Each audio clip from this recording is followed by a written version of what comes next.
रिमझिम सावन बरस रहा है, भीग रहा धरती का आंचल। याद आ रहे हैं मुझको सावन के झूले वाले दिन। जाने कैसे भूल गए हम, जाने कैसे भूल गए हम, घर की छत पर जब खेले थे बादल के संग आंख मिचौली। घर की छत पर जब खेले थे बादल के संग आंख मिचौली। छप छपाक छप, धमा चौकड़ी बचपन वाली, खुशियों भरे सुहाने दिन, सावन के झूले वाले दिन, सावन के झूले वाले दिन। नमस्कार दोस्तों, मैं doctor Pushpalata Bhatt, retired professor, Shri Venkateswara college, Delhi university. दोस्तों, सावन की फुहारें, प्रकृति का उल्लास, धरती का धानी आंचल मन जैसे झूम झूम रहा है। हर्ष और उल्लास के इन पलों में अगर अपने साथी, अपने दोस्त अपने साथ हों तो उसका मज़ा ही कुछ और हो जाता है। मित्रों, 35 वर्ष दिल्ली यूनिवर्सिटी के छात्रों के संग साहित्य साधना में बिताए। 2021 अप्रैल को मैं रिटायर हुई। उसके बाद लगा जैसे कुछ थम सा गया है। आप जानते हैं, सेमिनार के बहाने, काव्य गोष्ठियों के बहाने मैं आपसे मिलती रही हूँ, फिर भी जाने क्यों लगा कि कहीं कुछ जीवन, कुछ तृप्ति सी नहीं मिल रही थी। और अब सोचा कि क्या करें, तो मुझे लगा कि मैं अपने भाव कुछ लेकर आपके सम्मुख आऊँ। आपकी दूरी, आपका सानिध्य मुझे खल रहा था। तो इस चैनल पुष्पांजलि के माध्यम से मैं आपके सामने रूबरू हो रही हूँ। हाँ दोस्तों, मैं अपना एक नया चैनल बनाना चाह रही हूँ, बनाने जा रही हूँ, क्या बना लिया है, पुष्पांजलि, जिसमें मैं अपने भाव पुष्प आपको अर्पित करूँगी। कुछ आपकी सुनूंगी, कुछ अपनी सुनाऊंगी। तो इसका सारा श्रेय मैं दे रही हूँ अपने 10 वर्षीय पोते मास्टर, अरे नहीं नहीं नहीं, मैं उसका नाम अभी नहीं बता सकती आपको। उसने खुद अपने गेमिंग के लिए एक चैनल बनाया हुआ है और वो कुछ समय बाद अपना नाम उसमें डिस्क्लोज करना चाहता है। तो उसने मुझे कहा है कि दादी, मेरा नाम आप नहीं बताएंगी, मैं अपने चैनल पर खुद बताऊंगा। तो दोस्तों, मैं बता रही थी कि उसको लगा कि वो, मैं कई बार उसको जैसे कहती थी कि मैं बोर हो रही हूँ, बेटे इस समय कितना पढ़ लें, कुछ भी कर लें, लेकिन जो एक अपनत्व, जो अपने भाव के अभिव्यक्ति के लिए एक सामने अपने दोस्त चाहिए, अपने सखा चाहिए, वो उनकी कमी मुझे खल रही थी। तो उसने मुझे कहा कि दादी आप ऐसा कीजिए, अपना एक चैनल बना लीजिए यूट्यूब पे, जैसे मैंने बनाया है। मुझे लगा कि नहीं भाई, ये मेरे बस का रोग नहीं है चैनल वैनल बनाना। तो मैंने उसको कहा कि नहीं बेटा, अब वो रोज़ मेरे पीछे पड़ रहा था, रोज़ मेरे पीछे पड़ रहा था। अभी का आज सुबह स्कूल जाने से पहले वो मुझे बोल के गया, दादी आज आपको रिकॉर्डिंग करनी है अपनी, मेरे स्कूल से आने तक रिकॉर्डिंग तैयार रखना आप अपनी। मुझे लगा सावन का पहला सोमवार है, मैंने व्रत भी लिया है, शायद मेरे नन्हे से पोते के भीतर से ये भोलेनाथ का ही आदेश हो। तो दोस्तों, इसलिए मैं बैठ गई हूँ आपके साथ ये अपने भावों को अभिव्यक्त करने के लिए। मैंने सोचा वीडियो ऑन करूं और फटाफट अपना वीडियो बना लूं। अभी क्योंकि डायरेक्ट मैं यूट्यूब पे नहीं करने की हिम्मत जुटा पा रही, क्योंकि कुछ गलतियां हो सकती हैं, वीडियो को हम थोड़ा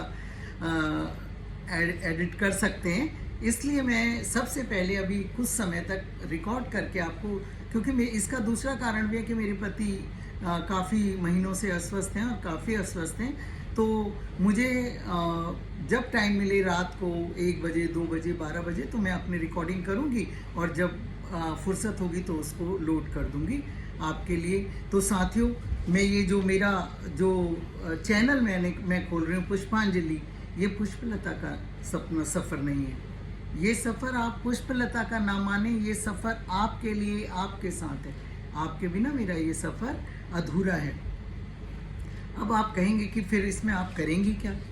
तो मैंने ये सोचा है कि कभी कभी अपनी जो कविताएं हैं, जो भाव हैं, जो कहानियां हैं, लघु कथाएं, कथाएं, और मैं अपने संस्मरण वो इसके माध्यम से आप तक पहुंचाऊंगी। लेकिन मेरा उद्देश्य आपको बोर करने का नहीं है। मेरा उद्देश्य है कि मैं अपनी रचनाएं आपके सामने रखूं, ताकि आप जैसे विद्वत जो श्रोता हैं वो मेरी कमियां निकाल पाएं। आपने सुना तो होगा दोहा, निंदक नेरे राखिए आंगन कुटी छवाए, बिन पानी साबुन बिना निर्मल करे सुभाए। तो मैं चाहती हूँ कि मेरी कमियाँ निकालें आप। मुझे से केवल लाइक नहीं चाहिए, मुझे केवल सराहना नहीं चाहिए, मुझे चाहिए मेरी कमियों का पर्दाफाश। उसको बताइए और अपने कमेंट्स में दीजिए। मैं उन कमेंट्स को पढ़ूंगी और फिर आपको मैं अपने को सुधारूंगी, और जहां मुझे लगेगा कि मेरा व्यू नज़रिया क्या है वो मैं आपके समक्ष रख लूँगी। तो दोस्तों फिर यही जो सिलसिला है अब चलेगा, और पर मैं आपसे उम्मीद करती हूँ कि आप इसमें मेरा पूरा ध्यान रखेंगे। मुझे दूसरा मेरा उद्देश्य है कि क्योंकि जीवन भर साहित्य साधना की है, साहित्य पढ़ाया है स्टूडेंट को। मैं जानती हूँ आप बहुत बुद्धिमान और बहुत प्रबुद्ध श्रोता होंगे जिनको कुछ बताने की आवश्यकता नहीं होगी, लेकिन मेरे मन का क्या करूँ, अपने मन का क्या करूँ, वो भी तो कुछ बाहर निकालना चाहता है, अभिव्यक्त करना चाहता है, तो अपनों के आगे ही खड़ा होता है इंसान। तो मैं आपके सम्मुख समय समय पर अपने उन साहित्यकारों को, उनकी रचनाओं को जो कि साहित्य के अथाह सागर में जो मोती के रूप में छुपे पड़े हैं, उनको मैं निकाल कर चुन चुन कर आपके सम्मुख रखना चाहूँगी। तो ये जो उद्देश्य है मेरा अभी इस चैनल का, यही उद्देश्य है कि मैं आपके साथ संपर्क में रहूं, कुछ सुनूं, कुछ सुनाऊं, दूसरा साहित्य के काम आ पाऊँ, साहित्य का पटल होगा ये, और मैं अपनी कमियों को उजागर करवाने के लिए, अपनी कमियों को निकालने के लिए आपके पास आ रही हूँ और अपने भावों को अभिव्यक्त करने के लिए आ रही हूँ। तो मैं अपने पोते का धन्यवाद तो करना ही चाहूँगी कि उसने मुझे ये पैम्पर किया, उसने मुझे कहा कि नहीं नहीं नहीं नहीं, वो रोज़ कहता था, और एक दिन बार बार है ना, रसरी आवत जाते सिल पर पड़त निशान, जो बार बार अगर होता है तो हमारे दिमाग के दरवाजे जो हैं वो खटखटाए जाते हैं, और वो कोई भी कर सकता है। वो एक 2 साल का बच्चा भी कर सकता है, एक 60 साल का बुजुर्ग भी कर सकता है। तो यहाँ पर काम मेरी 10 साल के पोते ने किया है, जिसने मेरे भीतर के सोए हुए उस व्यक्ति को जगाया है जिसे अपनों की चाहत है, जो अपनों के सामने कुछ कहना चाहता है। तो उसने मुझे वो आईना दिखाया और मैं आपके सामने उपस्थित हूँ। तो दोस्तों आज के लिए इतना ही, क्योंकि आज मैं सिर्फ अपना परिचय देना चाह रही थी।